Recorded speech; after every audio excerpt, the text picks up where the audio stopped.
morning. It is a pleasure to be here and a pleasure to see all of you here this morning. My name is Gene Reineman, and I'll be sharing the message with you this morning. I just wanted to thank the team for the great worship that we experienced this morning, and Brenda and Jennifer for the beautiful music twice this morning. I've enjoyed it, so thank you so much for that. I wanted to start off this morning by asking you a question, and first of all, I need to find my place because my marker came out. Here I am. How many of you, by a showing of hands, would admit to being really bad with directions? Could I see some hands here this morning? Now, I will say that there are more men this morning that raised their hands second service than there was the first service. I made the comment during the first service that I saw a lot of women's hands go up, and that was not a negative thing. It was more negatively reflective upon the men because they just don't want to admit that they're bad with directions. But I did see some men show their hands this morning, so thank you for being honest. I like to think that I personally am pretty good with directions. However, I have had my moments, and there was a time where I got lost really bad that almost resulted in disastrous results. It was way back when I was in college, last century, and literally, and it was right after my senior season of track and field at Huntington College in Huntington, Indiana, and I got lost because there was a married teammate on the track team who was having an end-of-season party, and her husband lived in a farmhouse out in the countryside, and I had never been there before. It was going to be dark when I was going there, and so a buddy of mine gave me what he said were really good directions. Now, the more and more I got lost that evening, the more and more angry I became. And the more angry I became, the faster I was driving. Now, I could have stopped at any one of the number of farmhouses that dotted the countryside to ask for directions, but like a man, I was bound and determined to figure this out on my own. Now, this was before the invention, I believe, before anyone had ever thought of creating a GPS device. Because if there was a GPS device in my car at that time, it would have been saying things like recalculate, or make a U-turn when possible. But I was not hearing any of those messages that evening. I started noticing a few small hills and some sharp turns, which were uncommon for that area. Now, I've been told that it's really difficult to get lost in the state of Indiana because everything's laid out in square miles. Now, I don't know who they are who said that, but they don't know what they're talking about because I was completely and utterly lost. Now, I had gotten to a point where I popped up over one of these small hills and around one of those sharp bends that were uncommon for that area, and I noticed just 100 yards in front of me was, let me double back and tell you something that I forgot to mention. My friend lived near a 2,800-acre reservoir called Salamone Lake. I popped up over this hill, and right in front of me, 100 yards in the distance, was a boat ramp. And needless to say, I stood on the brakes of my car and came to a screeching halt at the water's edge. Disastrous results. I did end up reaching the party that I was going to, but from that point forward, I drove a little more cautiously, all because I got lost and I got angry about it. There were probably some signs along the way, maybe telling me there were sharp turns ahead, or that there was a hill coming up, or that there was a boat ramp just over the next hill. I was either so angry and driving so fast that I did not see those signs, or I chose to ignore the signs that were in front of me. Now, there are three basic things that we know about following directions. The first thing is that we never get lost on purpose.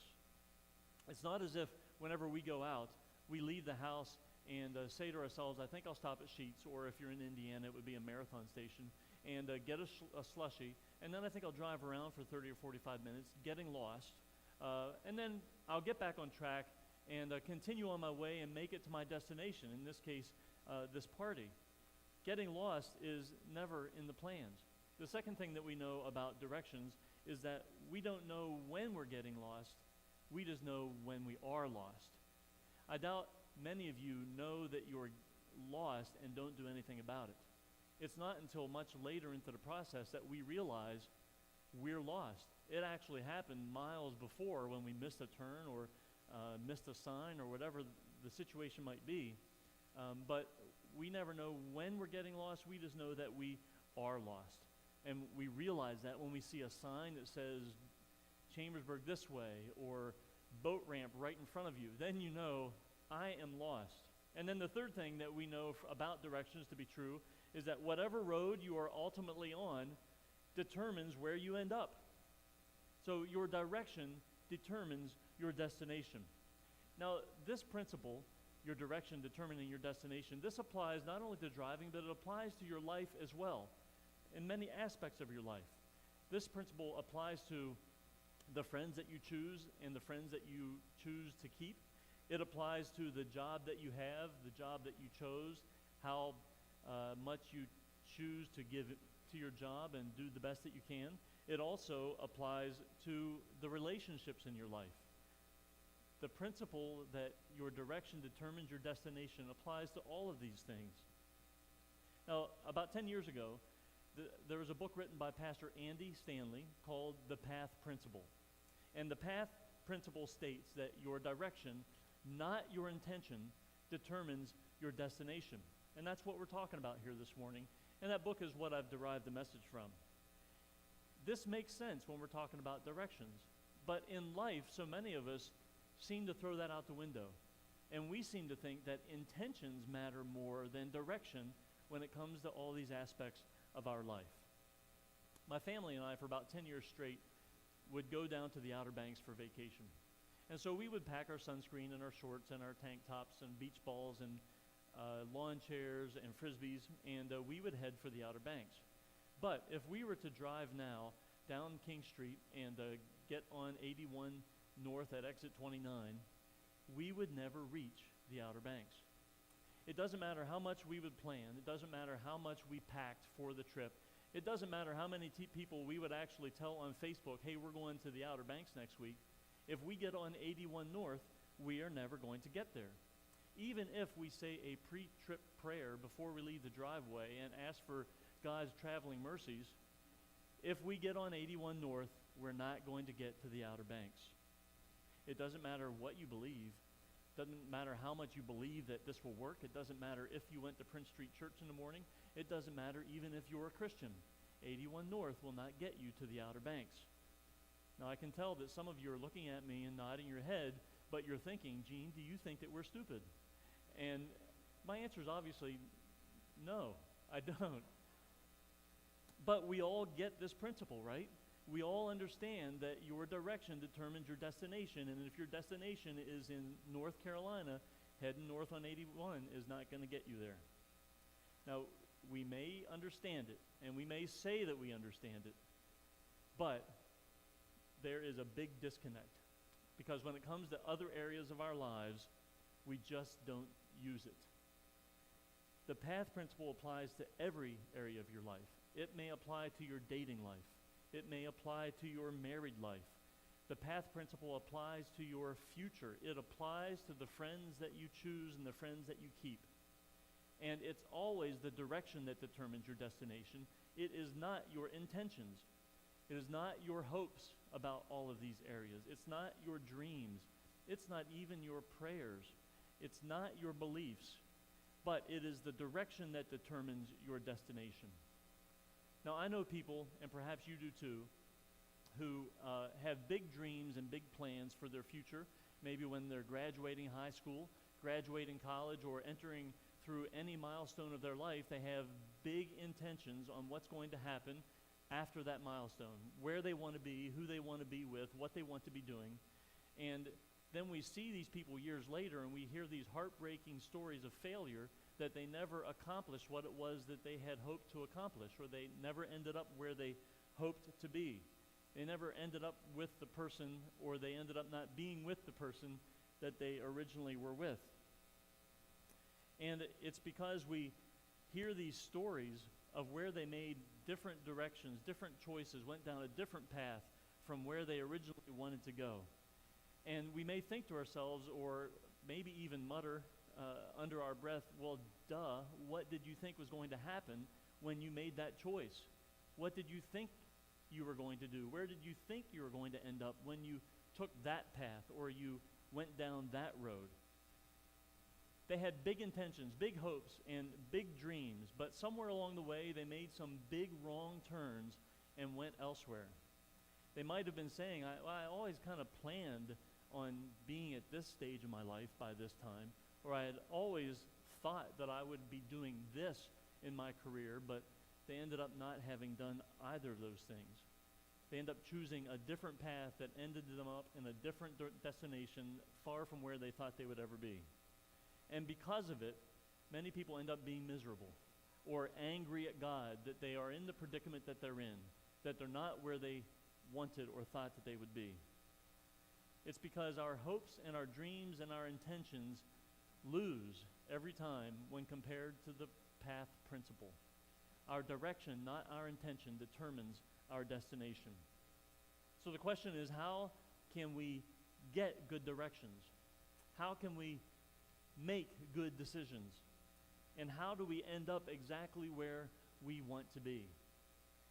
Today we'll be taking a look at a portion of Scripture that will clearly illustrate the path principle, and it's in the book of Proverbs, and we'll be reading from chapter 7 this morning.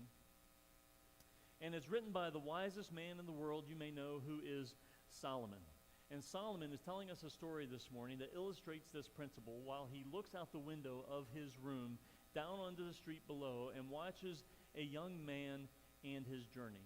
He watches this young man walking down the street, and he's looking into this person's life and knows what's going to happen even before this young man does. He has this ability to see that where he's headed is not going to be a good place. Now, we've all had these situations where we've looked from a distance or looked into someone else's life, and we could see that what they're doing was not going to end them up in a good place, that it wasn't going to end well for them because of their behaviors, because of what it is that they say, the way that they're living. And this is what Solomon is doing in this story as he reads it to us. He gives us a running commentary of this man's journey. Perhaps you've seen somebody from afar that may have been dating somebody that was just completely bad news for them. But it's hard for you to say anything to them that they'll actually listen to because they're smitten. They're in love. You can't tell them any different. Or maybe you have a coworker who is practicing bad company policy or ignoring company policy altogether. And he might be doing okay now, but you know that in the end, things are going to be bad for him. But you can't say anything to him because he's living high in the hog. Or maybe a brother or a sister who's making risky financial decisions, and they think that everything's going well for them for now, but you know that it's not going to end that way. We have this spidey sense, so to speak, where our brain starts to tingle because we know that what they're doing is not right. So Solomon gives us this running commentary of this guy's journey, and he illustrates that every path has a destination, and that the direction of a person chooses determines that destination. So we'll start reading in verse 6 and 7, and he says this: "At the window of my house I looked down through the lattice. I saw among the simple, I noticed among the young men, a youth who lacked judgment." Now we have a good representation of young people here this morning, and please don't get up and walk out because of what I'm going to say, but all young people lack judgment. Now, please don't be upset. Let me explain. The reason that young people lack judgment is because judgment requires two things that they just don't have: time and experience. It's not that you're bad people. It's not that you are willingly using bad judgment. It's just that you don't have time and you don't have experience. The time and experience that just by nature older, more wise people have. And in this story, Solomon is watching this young man who lacks judgment walk down the street. Now, you know it's true, even if I'll categorize you if you're between the ages of 13 and 26. We'll qualify you as young people. Now, if you feel offended that I just said that you lack judgment, please don't be, but please understand that you'll see that I'm right when I say if you have younger brothers and sisters, or you have a younger cousin, or you have a younger neighbor, and you see them participating in risky behavior, you see them doing things that you just know will not end well for them, it's because you've been there and you've done that. So you have time and experience over those who are younger than you, and maybe you've gone through those same things before, and you know that it didn't end well for you, and so you can justfully say, it's not going to end well for that person either. Well, Solomon is casting judgment on this young man who's walking down the street because he may have been there before. He may have seen this happen before, maybe even in his own life. And he continues the story in verse 8 and 9. He was going down the street near her corner, walking along in the direction of her house at twilight, as the day was fading, as the dark of night set in. Now, you may have heard the phrase that I've heard before, and I think it's true, that nothing good ever happens after dark. Something about the lack of light, something about when dark sets in, people lose good judgment. They do things they wouldn't normally do. Maybe it's because they think that nobody will see them. It's under the cloak of darkness. But this young man is heading down the street near dark, and he is losing the ability to make sound judgment. But there are a couple of things that stick out to him and stick out to us in this story, and that is that he is heading down the street near her corner, walking along in the direction of her house. Now, you don't need to be a Bible scholar or a rocket scientist to anticipate what it is that's going to happen as we go further into this story. In the back of this young man's mind, there's this soundtrack playing right now in anticipation of what's going to happen, like Party Like It's 1999 by Prince, or maybe any other more relevant party song that's on the scene right now. If that's what you know, then that's what's going on in the back of his head.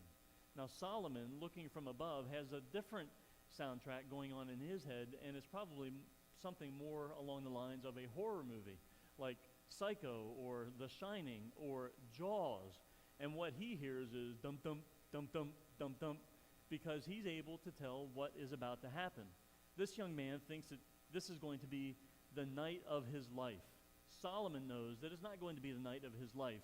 He knows that it is the first step on a path going in a direction down to a destination where this young man does not want to be. There's a huge contrast between what this fella thinks is going to happen versus what Solomon knows is going to happen. He thinks it's a one-time event. Solomon knows that he's on a path. And he continues in verse 10 by saying, "Then out came a woman to meet him, dressed like a prostitute and with crafty intent. She is loud and defiant. Her feet never stay at home. Now in the street, now in the squares, at every corner she lurks. She took hold of him and kissed him, and with a brazen face she said, 'I have fellowship offerings at home. Today I fulfilled my vows, so I came out to meet you. I looked for you, and I have found you.'" This guy has selective hearing, and there is one word that sticks out to him 3 times, and that's the word you. What I want is you. I'm looking for you. I have found you. And to a young man seeing this woman, she is laying it on really thick. His chest is puffing up like never before, and she is inflating his ego beyond recognition. He believes that he is the man of her dreams.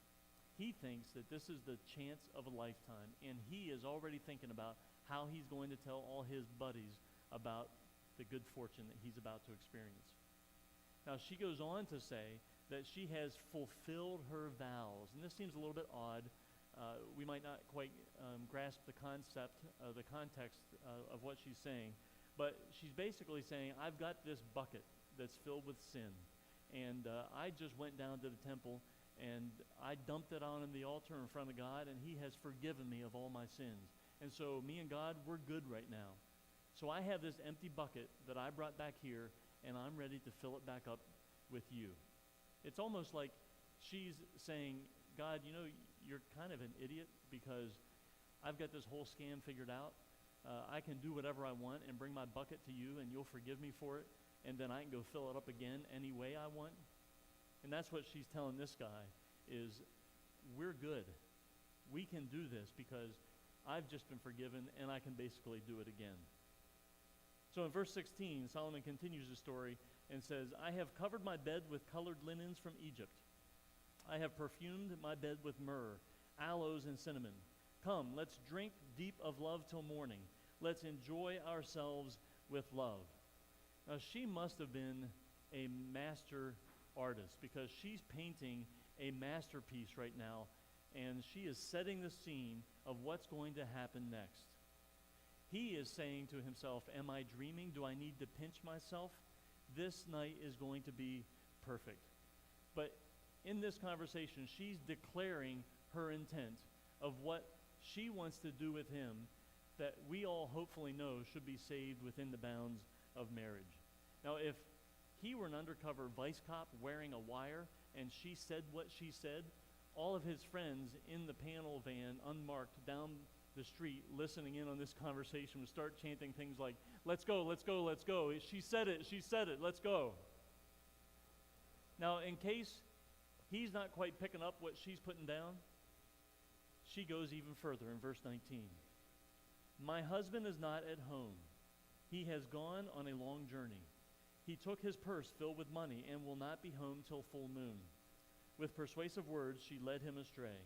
She seduced him with her smooth talk. All at once, he followed her like an ox going to slaughter. He's demonstrating selective hearing again, because all he hears is, wait, there's no husband in the picture right now? Wait, your husband's not going to be back for a long time? He thinks, she is into me. I cannot believe this is happening. He thinks this is going to be outstanding. Solomon, on the other hand, looking out the window down below, sees it differently. Solomon says, son, you look like an ox about to go to slaughter. Now, if he could hear what Solomon was saying, he would probably respond by saying, like an ox going to slaughter? Come on, man. That's not an ox going to slaughter. This is going to be like Beyonce and Jay-Z going out to a party. That's what this is going to be like an ox going to slaughter. This is going to be like me hanging out with the cast from the movie The Hangover. That's what this is going to be like. Tiger and Mike Tyson and everything. Like an ox going to slaughter. This is going to be like me hanging out with Justin Bieber and his entourage. Okay, I can tell by the kids, maybe not a good example. Justin Bieber, he's so yesterday, right? But this young man is saying, seriously, why are you acting like my mom, Solomon? Stop getting on my case. But Solomon says, hold up, you thought that was good. Wait, I've got more. He says in verse 22, like a deer stepping into a noose till an arrow pierces his liver. Like a bird darting into a snare, little knowing it will cost him his life. Now he's using some pretty graphic language. He's saying, fella, you're like a deer who steps into a trap and doesn't know it at first. But then you try to get away and you realize you're snagged. And then you struggle and you yank and you struggle and you yank. And the more that you struggle, the more that you yank and try to get out, the tighter the trap becomes until it's too late. And now you're surrounded by hunters with their bows drawn and their arrows ready to fire. And they light you up until you breathe your last breath. That's what you're like right now. Or you're like this bird who just got in a trap and doesn't even know it. And you're about to die and you have no clue. He says, you are throwing your future away. You are throwing your life away. To which he responds, Solomon, this is just a date. This is just a one-time event. So stop nagging me. I know what I'm doing. I got this figured out. But he doesn't. Solomon knows better. Solomon can see that this is not a one-time event. This is not just a date. Solomon can see that this is the beginning of a path. And he'll be headed in a direction toward a destination where he does not want to be. Young fella is thinking about short-term gratification. Solomon is thinking about long-term consequences. And it's at that point that Solomon turns around in this story and he takes a look directly at us, his audience. And he says, now then, my sons and daughters, listen to me. Pay attention to what I say. Do not let your heart turn to her ways or stray into her paths. Now, we all have these situations in our life where we think we know what is best for us, and it might not be the same story that Solomon is telling about this young guy walking down the street to do what he's about to do, but we still have these stories. We might have a story like how I'm going out to dinner with a female coworker. It's just this one thing. How can anything go wrong? Or perhaps it's tax time. Yeah, I pulled a few strings. I made a few shortcuts in doing my taxes. What's the big deal? It's not like the government's going to come down on me. They have bigger fish to fry. Or maybe we say, why are you so upset about this? It was one joint. It's not a gateway drug, okay? Besides, it's almost legal. Or what if I cheated on one test? I passed the test. Nobody caught me. What's it matter if I cheated on the test? My work schedule was crazy. I didn't have time to study. I'll study more for the next one. It won't happen again. Or it was just this one time, all right? Let me alone. He said that if I loved him, I would do this. It's not just one time. It's not just a one-time event. It's not just. It's a path. And we're stepping down a path in a direction toward a destination where we don't want to be. Solomon says in verse 26, many are the victims she has brought down. Her slain are a mighty throng. Guy thinks that she really digs him. He thinks that he has found his soulmate. He thinks that the stars have collided for this one time, and he is now with the one that he was meant to be with. That this is a unique situation. It must be meant to be. Solomon is saying, it's not meant to be. It's not unique. You're not so special. This is pretty common. You are on a well-worn path that many people have gone down before. And if you could speak to all those people that have gone down this path before, they would all tell you the same story. This is a black widow spider spinning a web to set a trap for a life of destruction. And then we ended up in verse 27. Her house is a highway to the grave, leading down to the chambers of death. It's not only a highway, it's a 4-lane interstate with an HOV lane. Now, what's shocking is that this was written over 3,000 years ago, and surprisingly, or maybe not, nothing much has changed up until now. See, we have a knack for making decisions regarding our lives based on our feelings, based on what our intentions are, based on whether or not we think that it's a good ideal. But our intentions, though they may be good, often our direction and our decisions are bad. So you cannot live with this disconnect that our culture hands us that says it doesn't matter what your direction is or what your decisions are. What matter most are your intentions. That's what is most important. And if you have a GPS device with you now, and if you are making decisions like this now, hopefully it's telling you a different story. Hopefully it's saying something like, you've got to recalculate. You've got to make a U-turn when possible. I've come up with a few different scenarios that might help bring this home a little bit more. Maybe you know a young man who says, a young lady who says, I really want to meet a great Christian guy. I want to find a great Christian young man to eventually get married to, because I know people at church who have great relationships with one another, who are close to God, and I want my married life to be just like that. But I'm in college now, and I want to have fun, and so I'll probably go out with whoever asks me, as long as they're cute. But when the time comes, I'll make the right decision, and I'll end up with the right Christian guy. That sounds right. Or maybe you know a young man, a young adult, who says, I really want to have financial peace. I want to be out of debt. I want to make good decisions. I want to live like no one else today so that later I can live and give like no one else in the future. Sounds a lot like Dave Ramsey, right? But he says, before I get on my debt-free baby steps, I want to go down and buy that brand new Chevy pickup truck for $50,000 that I've had my eyes on for quite some time, because really it's a good deal and it'll last me a long time, and it's a wise decision, I think, and in the end I'll still end up on top. Or maybe it's someone who says, I want to know God really closely because my mentor at church, he knows God's word really well, and I want to be like that. And so every morning I'm going to wake up and I'm going to check my InstaFace Snap, and connect with the whole world, connect with all my friends, stay in touch, and I'm going to use that as a ministry. And I'm going to connect with them and minister to them through my Insta Snapgram Facebook Live. And it's all going to be great. So hopefully you're saying to yourself, this doesn't seem right. And if any of those are close to any scenarios you've been in or something like that, hopefully you're wanting to recalculate, that you need to make a U-turn. Solomon, as we mentioned, was the wisest man ever. And when he was a young king, he asked God to give him a discerning heart. And so later in his life, he wrote this scripture for anyone who's willing to hear it. And it's Proverbs 3, verses 5 and 6. He says, "Trust in the Lord with all your heart, and lean not on your own understanding. In all your ways acknowledge him, and he will make your paths straight." We're going to break this down into 3 sections. First of all, with trust in the Lord.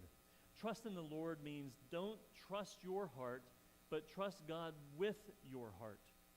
I've heard well-meaning people give well-intended advice when they say, just trust your heart and you'll make the right decision. And it's my humble opinion that that's the worst advice you could ever give anyone, to trust your heart. Because what is your heart going to give you? It's going to give you your heart's desires. And your heart's desires, as we have found out today, your good intentions are not what is best for you. Your heart's desires are going to give you what you want, probably not what you need or what you deserve. Your heart will deceive you at every turn because you're going to get what you want. Instead, trust God with your heart and don't trust in your heart. Trust means to lie helplessly, face down, like a servant waiting for his master. That's how God wants us to be in relationship with him, to be completely vulnerable to his will and utterly dependent on him. So trust in the Lord, and then lean not. Don't think that you have it all together, that you've got everything figured out, and that you know what's best for you in every situation. But lean on the Lord rather than on your own understanding and your own insight. And even when you think that you've got everything figured out and you've got all your ducks in a row, if you think that and it doesn't match up with what God says, you've got to be willing to ignore what you think and instead listen to God's word. So we've got to trust in, lean not, and then finally, acknowledge in all your ways. Now, this doesn't mean to acknowledge in some of your ways. It doesn't mean to acknowledge God in most of your ways. It means to acknowledge God in all of your ways. He's saying in all of your dating ways, in all of your marriage ways, acknowledge him. In all of your entertainment and education ways, acknowledge him. In all of your professional and your financial ways, acknowledge him. And not only in your Sunday ways, but in all your days and in all your ways, acknowledge him. And acknowledging is more than just recognizing. It's more than just saying, oh yeah, I've seen him before. Acknowledging is recognizing and then responding appropriately. And so to respond appropriately to God is total submission. We need to recognize God's authority and then totally submit to it. And when we do all these things, when we trust in, lean not, and acknowledge him in all of our ways, he will make your paths straight. Now, he'll not give you a get-out-of-jail-free card. He'll not clean up all of your messes. But if we do those 3 things, he says that he will make your path unmistakably clear. So the question is now, as we leave this morning, is the path you are going on going to take you to where you want to be? Are you on the right path? Because if it isn't, you'll need to recalculate.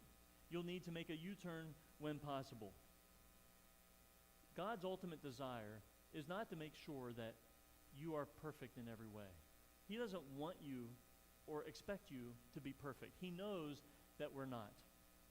He knows that there are times where we will make bad decisions. If we were perfect, we would have no use for God. He just wants to have a relationship with you. That's his ultimate goal, is to have a relationship with you. And along the way, he'll help to mold us into what he wants us to be. And so all he asks is that we trust in him, that we lean on him, and that we acknowledge him in all of our ways, and in response, he will make our paths clear. Please join me in prayer. Lord God, thank you so much for this morning, and thank you for giving us your word today through Solomon, the wisest man ever. And I thank you for these words of wise advice. Help us to be open to hear them and to be open to adopt them into our lives. Help us to trust in you, to lean on your understanding, and to acknowledge you in all of our ways. Help us to understand that every path we're on leads us somewhere. And I hope that we're on the right path to lead us in the direction to the destination where you have us to be. And if we're not, help us to recalculate. And I ask these things in your Son's name. Amen.